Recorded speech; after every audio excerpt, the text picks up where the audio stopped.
we are. Man. All right, we're ready to go? We're recording? We're rolling. Boom. This thing. There we go. Rachel Close, welcome to the Real Deal Podcast. How are you doing today? Thank you. I'm doing awesome. Thanks for having me. Thank you for coming back. You came last time and I had you on WillPower, and it was such a great time to get to know your story a little bit. And I'm glad, Alfredo and I started this podcast late last year, and our goal is to have top producing realtors, top producing or real estate. I always like to say real estate agents because I feel like some people are like, that's not how you pronounce it. If you say realtors, you can't put a lot in there. It's real tours. Gotcha. There we go. Man, that's So tough. we'll edit that out, right? and then top producing loan officers too. So did I pronounce loan officers right? Good enough. And so had you back in February, and shortly after that, you were in the top 100 of agents of all of Tulsa, over 6,000 agents in the Tulsa MLS. So huge congrats to you on that. And I'm so happy to have you back on. And it's funny, for any loan officers listening to this as well, I want to point out before we started, we were talking about, I was like, have you ever met Alfredo before? And she was like, yeah, he's came and talked. And which, by the way, I'm so sad that I got to miss last week coming out. And but I wanted to bring that up because Alfredo, and actually mainly to you, it's like, how many times has somebody came to an office and been like, hi, my name is Bob and I'm a loan officer for XYZ company and we offer these products and blah, blah, blah. And it's like, nobody ever remembers that. But no whenever one remembers Bob. So when did you make that transition of like telling like something that people are going to remember? She literally remembered the entire story. Yeah. So I actually went to this event one time. We went to Amplify. That's what it was. I went to Amplify, and they taught us about sharing, being vulnerable and sharing your story is what truly connects people to you. Yeah. And I started noticing more and more from even just being like listening to a sermon at church, listening to people speak. I'm at the edge of my seat when somebody is sharing their story, and in particular when they're sharing pain or emotion. That's what attracts me to people, and that's then you when can relate too. When you can relate, and then after that, that's when I decide to listen to what they have to say. Yeah. Right. When somebody comes in full force, just like, "Hey, this is what I do. This is my business. This is my product." They're gone. I'm not as interested. But you share something with me that connects me to you on an emotional level. Like I'm in. Yeah. I mean, it almost matters little what you they say do. after. Yeah, exactly. I'm like, I want to help that person get ahead. And so that's when it transitioned, is from now on, I always try to, the way they called it, it was Rene Rodriguez. Shout out to Rene. He's awesome at speaking, and he teaches it now, which is an awesome blessing to all the people that get to. But he teaches you to frame anything you're going to say with the story, and it just helps out, and it really helps you connect with people in general. Yeah, it helps them learn you as a person, not what you do. And that's more powerful, I feel. Yes, and it's so crazy that because you think of a communicator, somebody that's good at speaking in front of people, but the way that he teaches it, it's honestly on one-on-one, which you're a great communicator because of the type of network that you have, that I feel that's why your business has grown so much. So we wanted to have you on and wanted you to share a little bit of going back to kind of like what it takes to be a good networker, but then also go a little deeper in what is it that you do as far as like systems and routines that can maybe help agents, especially in this crazy weird market that we have right now. And it might get weirder with the whole NAR thing coming on next month as well. So thank you for coming on. Thanks so for having me. When did you become like a big networker? Like was it right as from the get-go whenever you started in real estate? Was it way before that? Like talk to me a little about that. I think the networker is just kind of like a sidecar to my personality. I was just kind of just naturally would talk to a wall, if that makes sense. Like I love to talk to people, and so I love to hear their stories and to hear about them and to learn where are they from? My kids are always like, Mom, why do you ask? Where do people live? Where are they from? That's so cringy, or whatever the kids say these days. Like, because I want to hear about them, and it helps me understand their personality so I can be a more effective communicator to that person. And learned that if they like short, sweet conversations, well, then I'm going to mimic that to them. If they want to, tell me about their day, then I'm going to talk to them about that before I have to communicate the information. So just tailoring my communication style to that person has been something that's helped me be really successful to be a really great communicator in general. And I always tell people, we're not in the business of selling loans. We're not in the business of selling houses. We're in the business of building relationships. My question to you as well is, you're great at that. How often are you asking for the actual business though within those relationships? Is that something that you're doing half of the time, all of the time, never? Like, walk me through that. Yeah, great question. If you go to any of these sales conferences, they're like, close the sale, close the deal, get the call to action, all the things that ask for this, ask for the close. I always thought that was so awkward, quite frankly. I'm sure every sales coach is cringing right now hearing me say that. But I think you can create that connection organically without having that super powerful closing at the end. If you build the relationship along the way, and then it's a little bit more organic on the back end. I managed an orthodontic practice for a really long time, so I was able to, and I did sales at the orthodontist on top of just managing. And I realized when the doctor put me in that role, I was like, whoa, I am not a salesperson. And he's like, yes, you are. I'm like, no, like I'm actually not. Because in my mind, I grew up in the era of like, car salesman, I don't want to go to the room. I don't want to go to the room after you get done, finding the car that you want. And he was like, no, you just do it naturally. Like it's just in your blood. I'm like, okay, well, let's just see how this goes. So obviously went in, loved it, loved to talk to the people, loved to sell the braces. And at the end of the day, you're selling the service of something that they actually want that's going to build their confidence. Well, and just taking interest in someone, like truly taking interest in someone. It's amazing the amount of doors it opens for the business. Yes. If I sit here and ask you about you and where you're at and where you are in real estate, eventually you're going to turn around and say, well, what do you do? And how do you help people? Yeah. And I'm going to take interest back in you at the end of that interaction. And so, but it has to be genuine, I think. Yes. I think a lot of people are going through the motions, but if you truly take some time to stop and listen and observe and validate what people are saying to you, I think it pays dividends. Genuine is the key word there. I get told that a lot, that people feel like I come off genuine to them, which I'm very thankful, because that's what I want to be portrayed as a genuine person. I truly care about you and your family and all the things I try to remember in my notes and my phone of like, okay, their dog's name was this and their kid turns 1 on this day. And I make those notes so I can reach out on their birthdays and feel like I truly do care, because I do, even though I'm trying to have side notes to remember all the things. Well, I mean, if you can't frame your job in a manner that shows you how you're really truly helping people, I don't think you can really be successful on a high level. And you enjoy what you do either, and that's what it's all about. Like you have to. We all have in this industry. We all have to take some time at some point, whether it's during the week, during the workday, after weekends, and go, how am I helping people? Yeah. And I think that's what makes a difference. We all here to make money. I mean, I know we wouldn't show up if it didn't pay. Yeah. But at the end of the day, you have to frame it that way. Oh, absolutely. Yeah. Like on the way here, I got a 4-page TRR repair request, and I do not want to present that thing. But, you have to do what you have to do. And just diving in and working through it and overcoming those challenges. So would you say that you like 10 out of 10 times you're not asking for that? Like, hey, is there anybody that that I could help them buy a home or sell their home? Yeah, it's pretty rare. I feel like, it's just that genuine connection. Where they, at the end of the day, I always want to build the confidence that they have in me, whether that's through social media or just personally knowing, or if it's a referral from, someone that they know that knew me. Those are always the most powerful because they've had the experience. So creating first and foremost the foundation of, when I give customer service, I give customer service. I was at a house till 9 p.m. last night, making sure that the it's vacant and the air conditioner guy had been there all day. Sure enough, he left all the doors unlocked. So going, to the house at 9, 10 p.m. at night is I just do it, just have a high work ethic and give great customer service. And the sellers are super grateful that I was able to run over. They live out of state. So you're a great producer. You're a great influencer in this market. You obviously help a lot of clients very well, but you also are in leadership at your brokerage as well too. What all hats do you currently wear right now?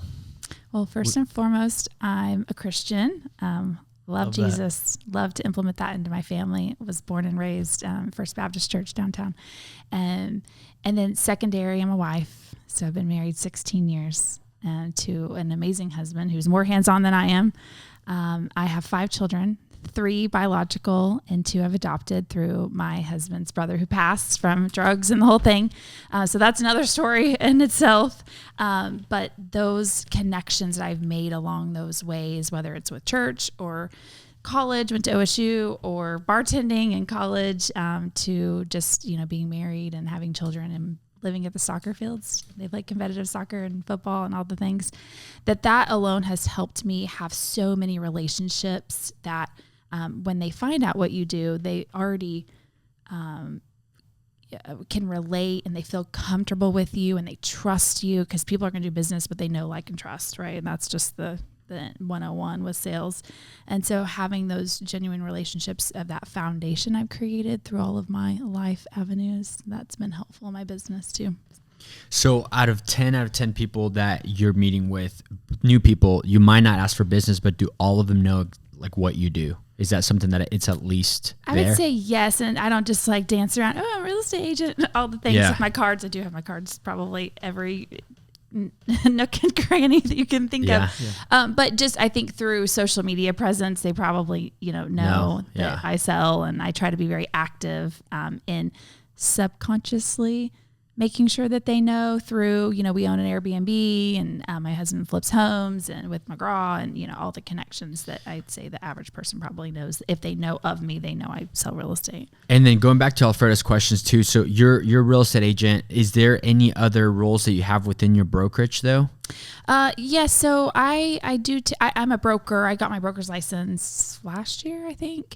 And I've chosen intentionally not to be a managing broker because I love selling. And when you're managing behind a desk, it made it a little bit more challenging for me to sell. So I declined that role, but I knew I wanted to stay in some sort of leadership because it's my heart and passion to teach and to mentor and to guide, because I was a young agent once, and now I feel very passionate about giving back to the freshmen and sophomores and the rookies in real estate. And so I've kind of created, and my broker has been very gracious about kind of creating a role for me inside our brokerage at McGraw, to where I teach classes.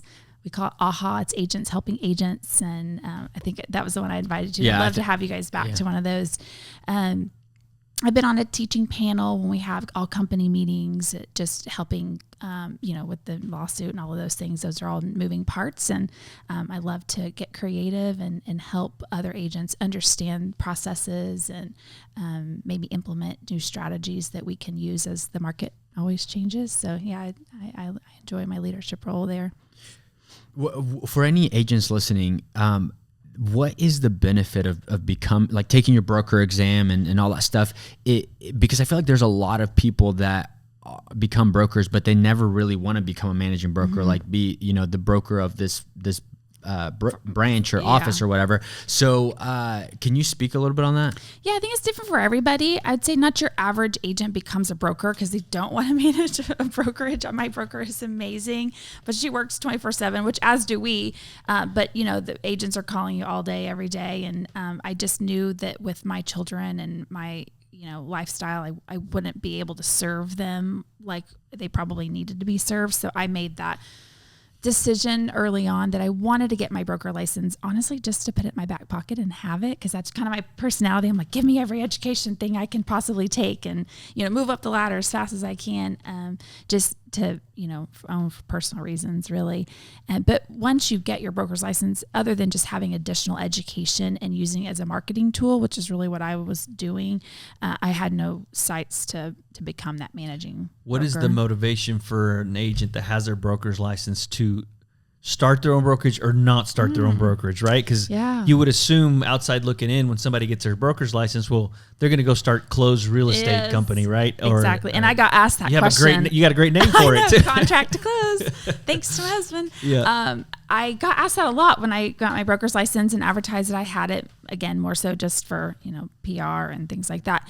And they were like, are you going to start your own brokerage? Well, there's pluses and minuses to both. Yes. And I'm like, the liability alone I just don't see myself starting my own brokerage. It's so neat. There's lots of really great boutique brokerages in Tulsa that come to mind, and they do a great job. And I love what they do, but that just wasn't on my Give me radar. an example of liability.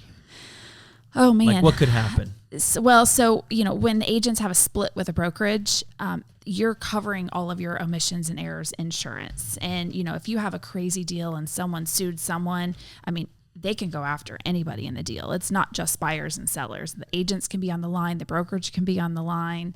And so I always tell every new agent, it's so hard to perform your job without thinking in the back of your mind. Everything you do is on a microscope, and everything you do could turn into a lawsuit. And I try not to be scary, but it's so true. I mean, we're handling really, really big transactions, and it could be down to where someone moves out of the house, then someone moves in, maybe they weren't supposed to move in that day, the hot water tank explodes, the whole wood floors are ruined, and then now whose fault is it? And so it's like those little things that can be big things that are kind of scary. Yeah. So I was like, I just don't want that liability. Yeah.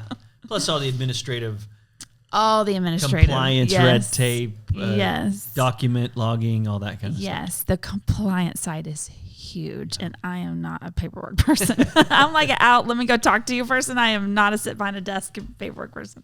I love how you completely change your perspective on you're like, I'm not a salesperson, to where now you're like, I'm all sales. Like, I don't want to manage. I don't want paperwork. I don't want to. I know what I don't want to do. Come on. I just want to talk to people. Please, just let me talk to you all day. So go ahead. So you've been licensed for how long? Remind me again. I got my license in August of 2018, so about 6 years. About but 6 I years. really didn't start selling full time. I still was managing the orthodontic practice till 2020. So really only 4 years full time.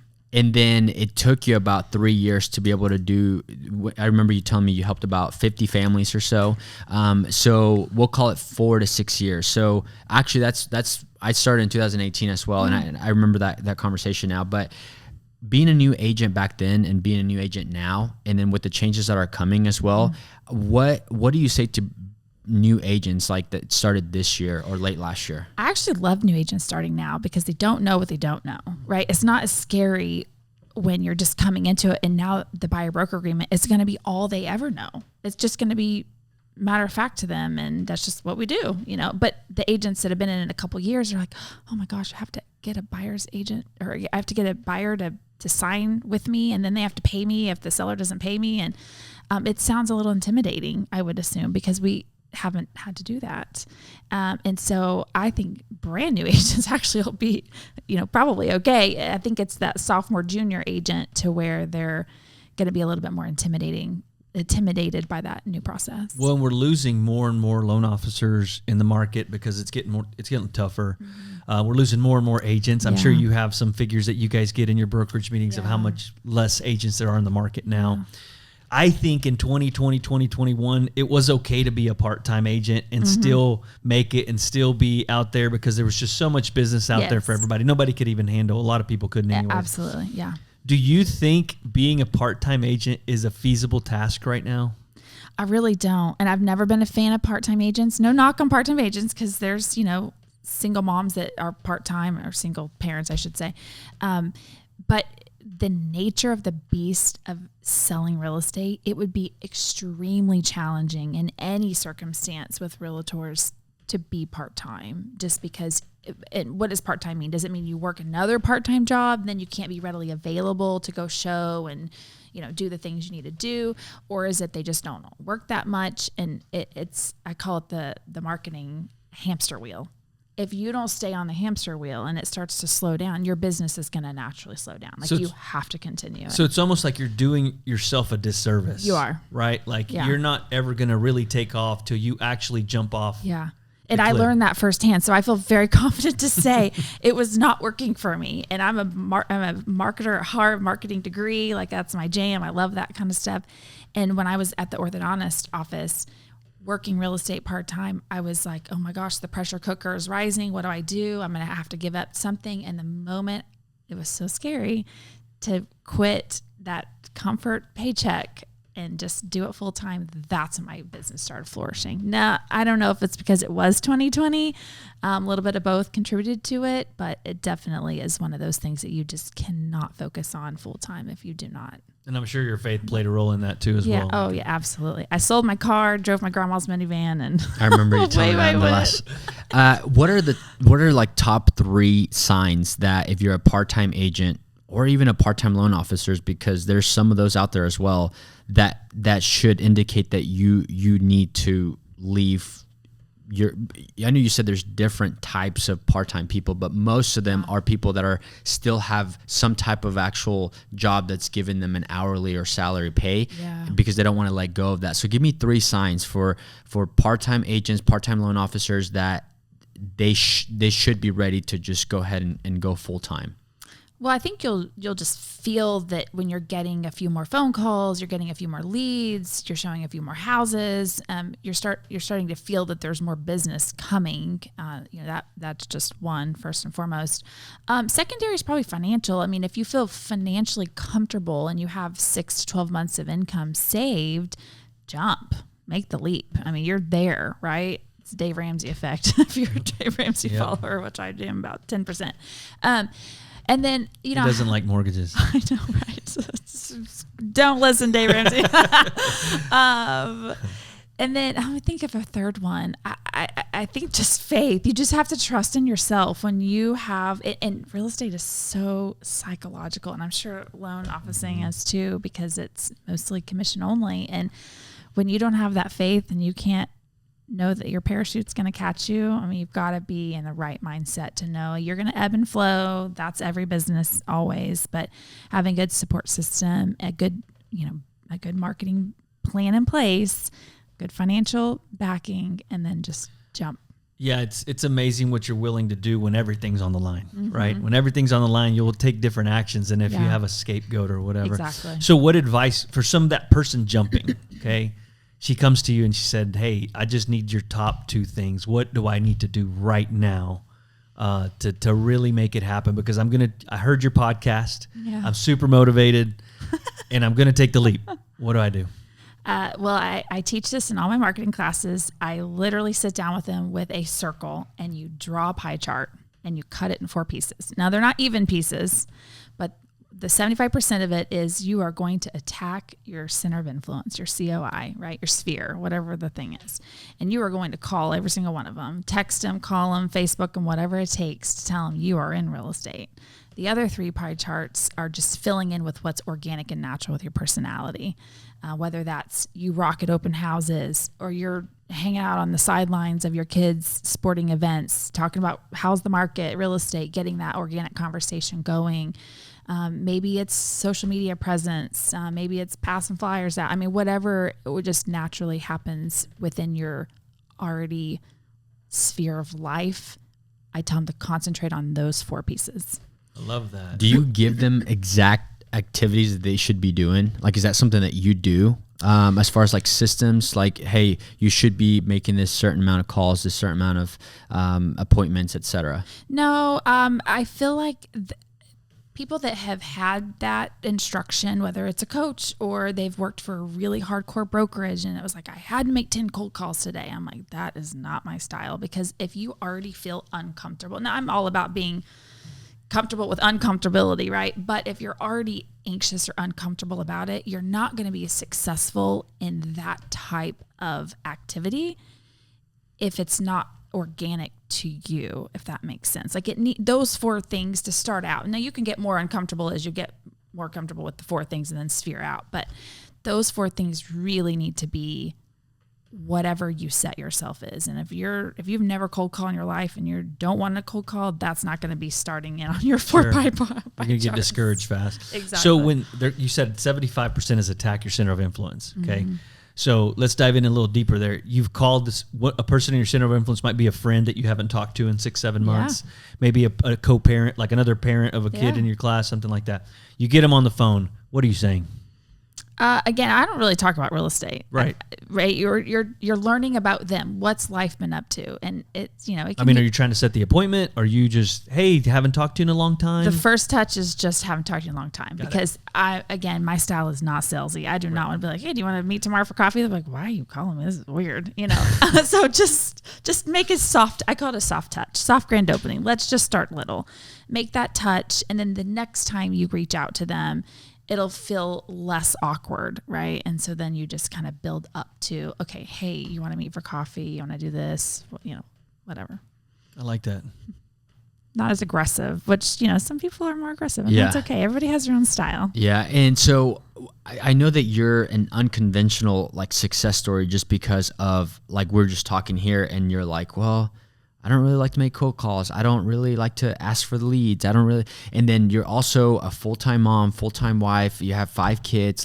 So what are some, if any, routines or systems that you currently have, maybe that you don't do every day, but that you can think of, I think me doing this time and time again, because I'm a huge believer that anybody that has any type of success, they have some type of consistency at something. It might not be calling a certain amount of people. Sure. So what are some consistencies that you have that are maybe some of your own personal systems or routines?